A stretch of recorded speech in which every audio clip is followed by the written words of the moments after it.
Hi everyone, your favourite Atomic Blonde here, and yeah, a little bit of pop chat. I haven't done one of these in a while, but yeah, there's been a couple of announcements last couple of weeks that are kind of WTF really. And thought, yeah, just jump on, have a bit of a chat with you guys about it, and see what you all think, because I think we're all a bit like, huh? So obviously, what am I talking about? Well, the only thing that it could be really.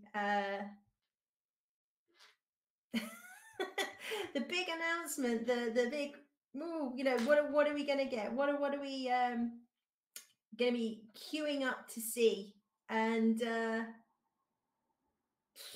load of stuff we've never heard of. It looks like. Well, I'm sure. Apologies to my any comic book aficionados who watch the channel. I'm sure you guys have heard of a lot of these characters, but obviously for the majority of the audience, the movie going audience, they'll just be scratching their heads going, okay, I guess. So, this is the opportunity to come out, set their stall, go, here's our Superman movie, here's our Batman movie, here's our Justice League and Wonder Woman, and as the record needle goes across the record, we didn't get any of that. Well, we got some of it, but even the information on the Superman is vague and a really bizarre title, Superman Legacy. I mean, legacy is like what you leave behind, right? Like once you've died or once you're at the end of your career, not supposedly at the start. It's not an origin story, so we assume Clark is early 20s, mid 20s. I think that's what we've heard. Is Superman? How have you got a legacy? When you're just starting out. So that's a bit alarming to start with. And also not the first thing we're going to get. We're going to get the cartoons, Creature Commandos, which I think has got the Weasel from the Suicide Squad in it. Looks like the guy from Doom Patrol, is it at the back? I don't know. But yeah, I mean, it could be absolutely great fun, and I've got no problems with it being an animation. But this isn't really the way to set out your store, is it? Your store and go, hey, look, hey, come away from Marvel, come see us.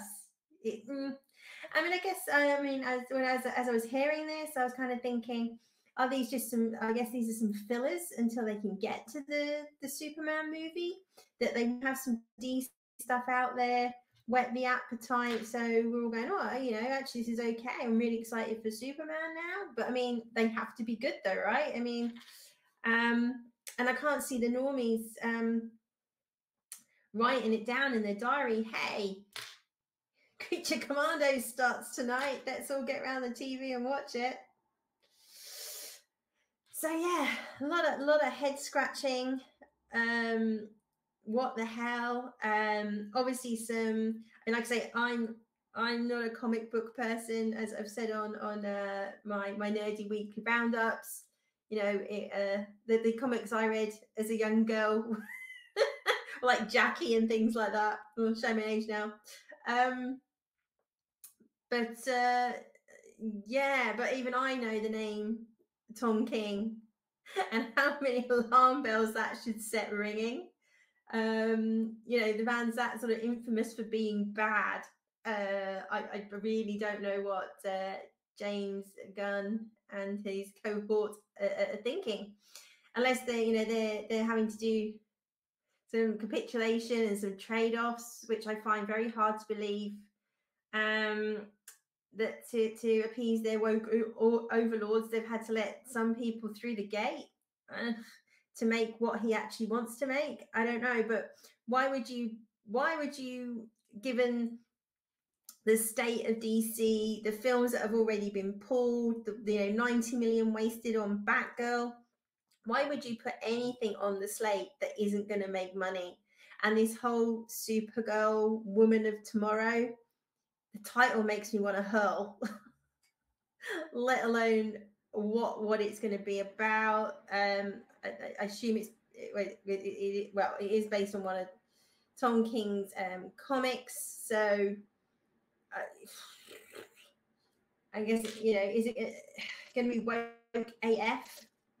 Probably. And already they're sort of setting out the stall that that Supergirl, assume they're going to call her Kara, I don't know, was raised on a chunk of Krypton, and she's been through lots of bad stuff, which already they're setting her character up to be obnoxious, snarky, you can't tell me anything, I'm damaged. Superman, you're a male, you've had it easy, you've not been through what I've been through. It just screams of that already, and I've not read the comic and we've not even seen an outline for the script yet, but already I'm like, this isn't sounding promising. Out of the shows that were announced, I would say the Lantern one sounds pretty cool. Obviously they even filmed in I think one of the last episodes of Arrow that the Green Lantern was going to be introduced, and Diggle was going to potentially become a lantern, and obviously that all got binned. And then when the Snyder cut came out for Justice League, originally at the end, again, that was meant to be a Green Lantern, and they had to change it to the Martian Manhunt because of rights, and they were going to do a Green Lantern TV show. But obviously that's been binned, and now James Gunn is going to do his version of Green Lantern, which is fine. Like I say, hopefully that does sound quite exciting. That sounds quite good. So fingers crossed on that one. And the other one, I think, like Swamp Thing, because I think that would just be fun. And again, if it can be like a 15 or an 18, not a PG or a 12A as we have over here, I think that could be really good fun. The TV show recently made, the DC show, wasn't too bad. Unfortunately, again, got cancelled like after one season, but actually was okay. It done a pretty good job. So yeah, that could also be fun. The rest of the slate, it's just like, we're going to have two Batmans. We're going to have Robert Pattinson's Batman with the very creative title of Batman Part 2 or 2. Nice to see a lot of thought went into that one. And then another version of Batman introducing his son. Again, as I understand it, this is like quite recent comics. You've got all the backstory of Batman, and they're choosing to go quite modern, same tropes as we're seeing with Marvel. So I think any hopes that we had that they were going to be setting their stall out being quite different, quite gritty, they seem to be making exactly the same mistakes. Let's just go for all the modern stuff that hasn't done particularly well, the woke writers that nobody likes, that basically drove Batman and Supergirl and all these into the ground. Yeah, it's really head scratching, and like I said, WTF. Proof is going to be in the pudding, and I'm sure Gunn has gone in there saying, look, hey, I took Guardians, nobody had ever heard of Guardians, and look how successful that was. I can take any old rando DC character and make it a hit for you. And maybe he can, but also maybe he's been smelling too many of his own farts that he can just make anything a hit. I don't know. I don't know the source material well enough to comment. I've heard a few YouTubers who do sort of going, he was always going to pick some edge ones, but that wouldn't be the ones that I would have picked. The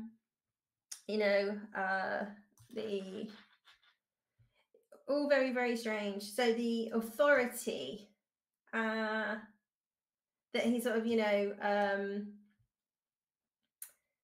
a different take, anti-superheroes. I mean, that has now been done to death over the last few years. We've had Invincible, we've had The Boys, you've seen it in various other versions of it in the Arrowverse and things like that, all these deconstructed superheroes. First happened with Watchmen, so obviously film was great, series. You know, so it's not a new take, it's not something new.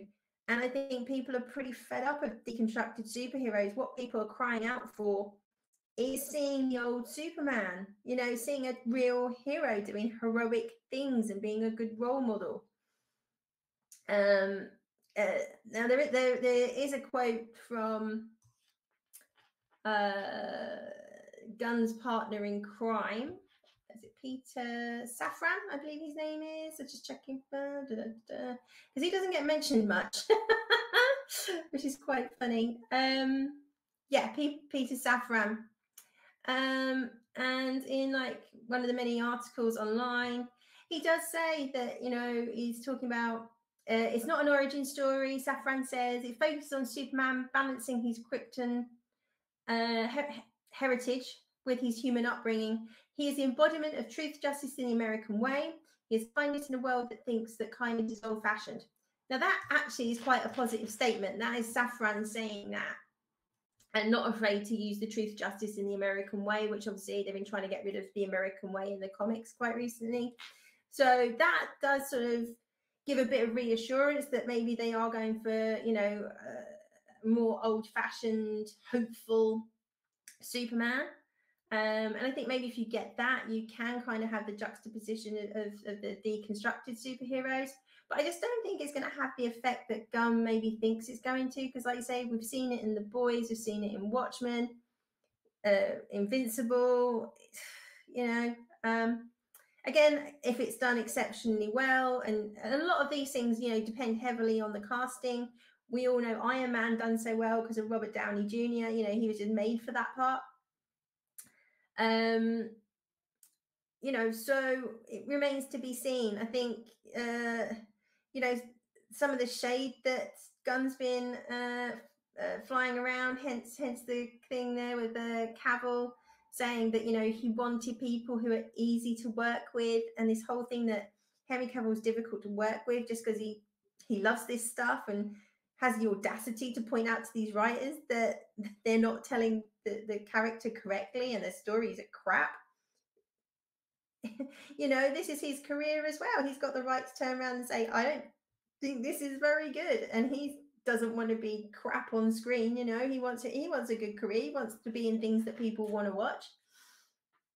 And I think it's, yeah, he's, you know, but then in another, I think, interview, Gunn was the first one to say that, you know, Henry has been mucked around and has sort of been done dirty. So I'm not quite sure where Gunn's head's at with Henry. He says he likes the guy. He thinks, yeah, he's been messed around. And I think he's trying, like, you know, they never should have told him that there's a Superman role for him prior to Gunn coming in, I guess. And maybe it's just a bit, I don't know, ego denting from Gunn that he's like, you know, I'm not getting told who I need to have in my films. Obviously, what's sticking everybody's claw is the Flash, Ezra Miller.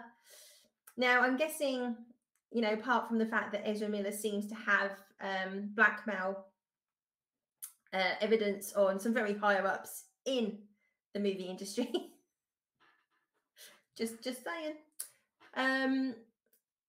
He's sort of saying that obviously the Flash movie resets the whole DC. So a less cynical person could say they've had to keep this film so they can reset it, reboot it, and then he can take it in the direction that he wants. I know everybody's sort of going, oh, they're keeping Ezra Miller, but I've not heard anything that says he's being kept post The Flash. So hopefully he's sort of one and done and out the door and kicked into touch. I think if Gunn does keep him on for further projects, again, people are just going to be, nah, you're all right, thanks. And we know Jason Momoa is staying on in some capacity, whether that's Aquaman or a different character. I think it's been hinted at it's a different character that he's always wanted to play. So a lot going on, but also, I mean, you know, there's a lot of shows that and films that were announced there, and that's a lot of stuff to, given that most of it's not written yet, is to write, make, you know, post-production. We've seen the disgrace of the Marvel CGI, and the we know there's a lack of talent or lack of bodies on the ground to do this stuff. That's a lot of stuff to turn around and produce in the next 4 years. The first movies coming out in 2025. So that's in 2 years away, but this slate's been to cover 2025 to 2027.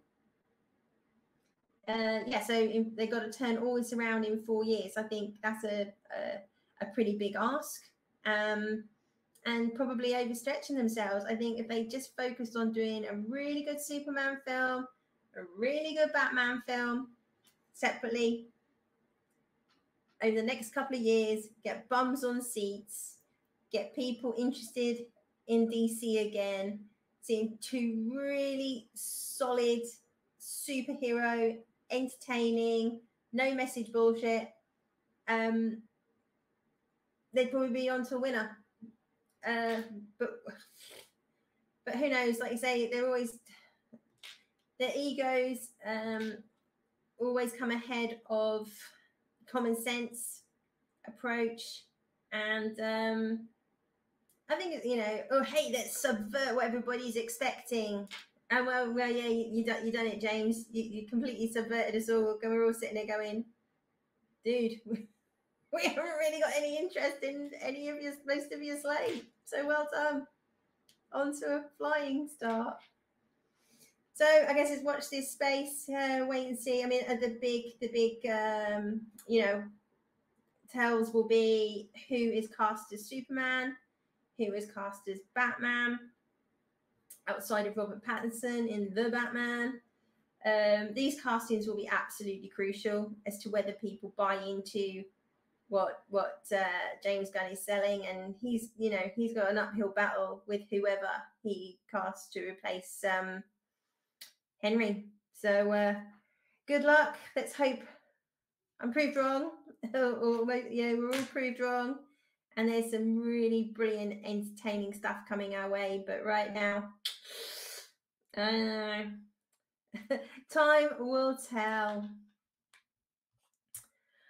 So the other thing I wanted to talk about, I talked about briefly when I was on this Facebook on Saturday on Dan's channel. Again, you just think, what are you doing? I mean, we shouldn't. I mean, none of us are actually surprised by this, because obviously it's Disney. And you could, like, you literally give them a slam and go, here's a slam dunk. All you've got to do is walk up, and I'll even give you a step ladder, and all you've got to do is literally drop it through the net. They can screw it up, right? So Daredevil Born Again.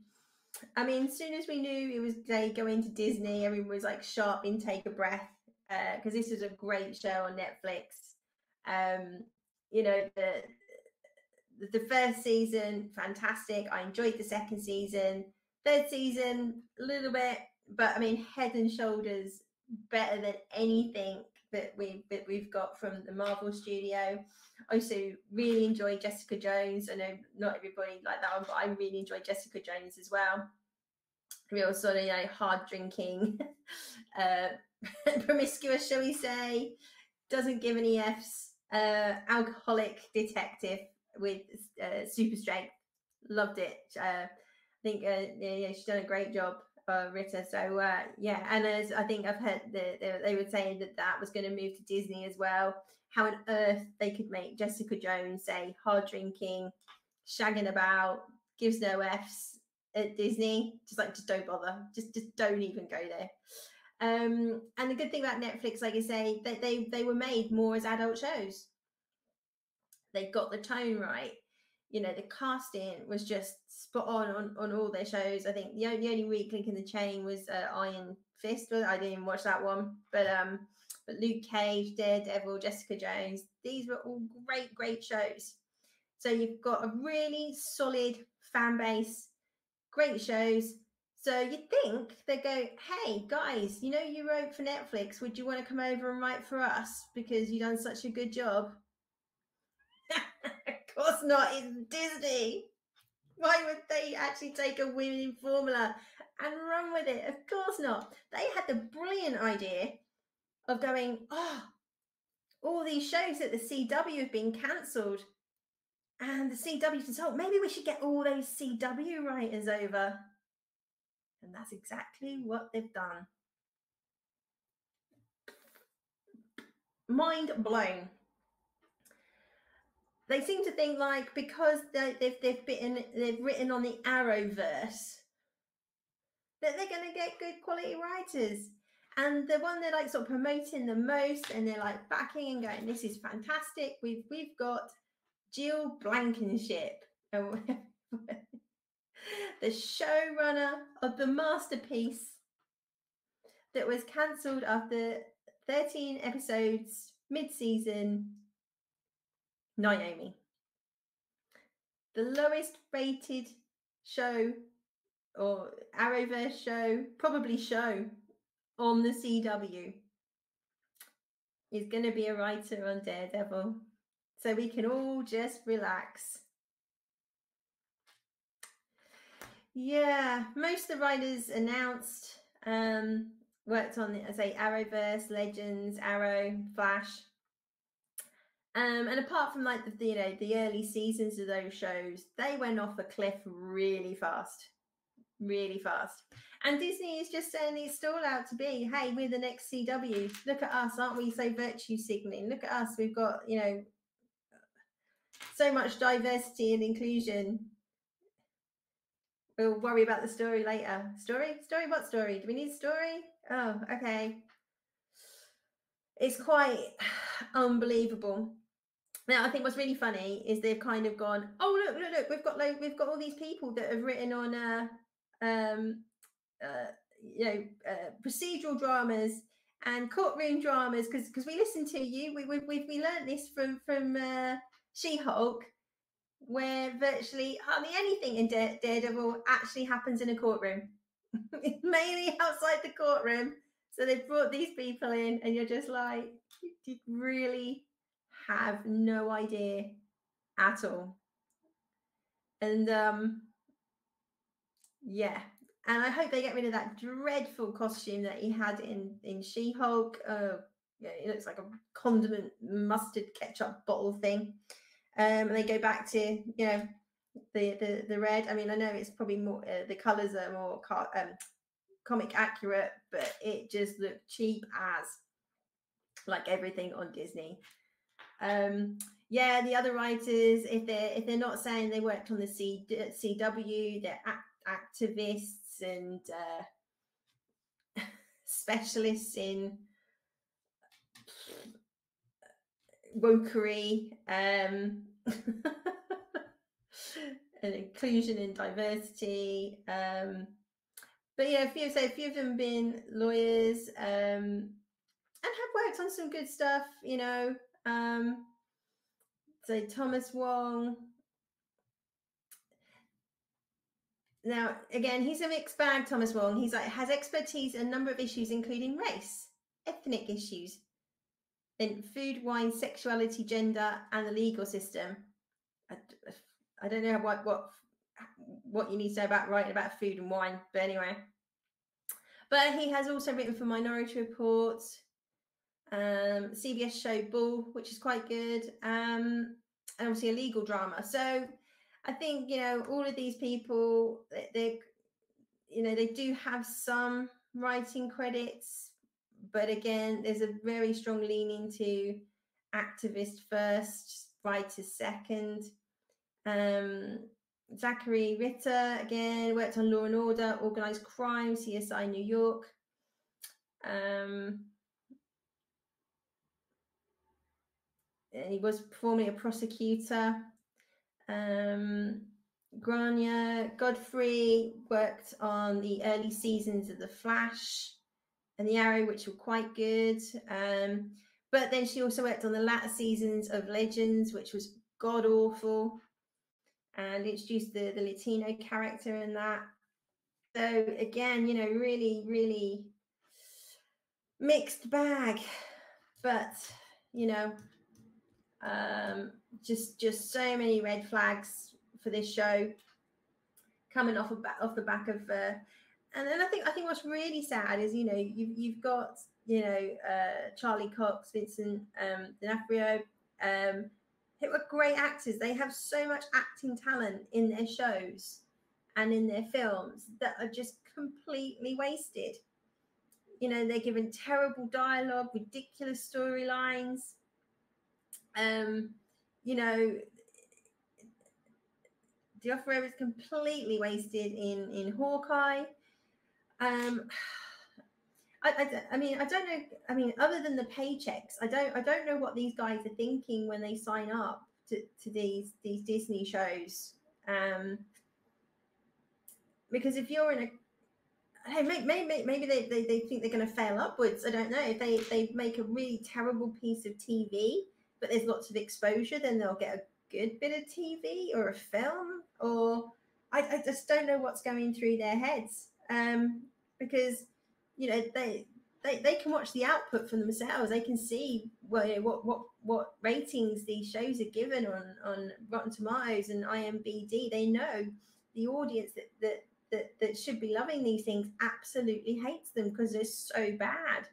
So I don't know why these stars are just lining up to be involved in these projects, other than it's going to be big paychecks, and they think, I don't know, they think it is going to open doors for them. And we all, like I say, we all know Hollywood, you fail upwards. So maybe that's the case. I don't know. I don't want to knock them too much. You know, it's tough. Tough to get discovered, and, you know, to stay relevant. I guess it's one of those kind of jobs, and you know, you need to make your money while you can, and hope you have enough to retire. You know, when you're still fairly young, I guess. But is it worth selling yourself to a deal with the devil? I don't know. But hey, that's the industry they wanted to go into, I guess. So what can you say? So yeah, that was really the couple of things I just wanted to chat about, and see whether everybody else is scratching their head going, what are you thinking? It's like every time you kind of get a glimmer of hope that you think, oh, you know, this could be quite good. Such and such is coming in, and oh, hey, we got these actors. It just turns into a shower of. So I mean, I think we'd learn by now, but hey, you know, you can't help but the inner nerd, the inner geek, is always fighting that bit of hope that we might just get one morsel, one good show, one good bit of writing. That somebody who loves this stuff can get to the front, you know, like Henry's doing with these Warhammer 40k stuff. Like finally they can get somewhere and make something that the fans are going to love. We have to live in hope, right? We have to live in hope. And we could just vent all our troubles on YouTube when we just get crap. But hey, we've got to hope. We've got to keep pushing. The world, things do seem to be changing slowly. It's discussed on our weekly roundup. So let's hang in there. Maybe give it another couple of years, and hopefully we'll start getting some good stuff come through. I think just, you know, the DC slate announcement just kind of took the wind out of everybody's sails, or certainly my sails. They're going, you're not really selling it to me. I can't say I'm like, right, I've already put the reminder in my calendar to buy tickets for Superman.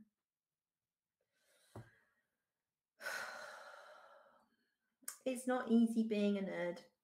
It really isn't. Anyway, that was it. That's all I wanted to do. Have a bit of a moan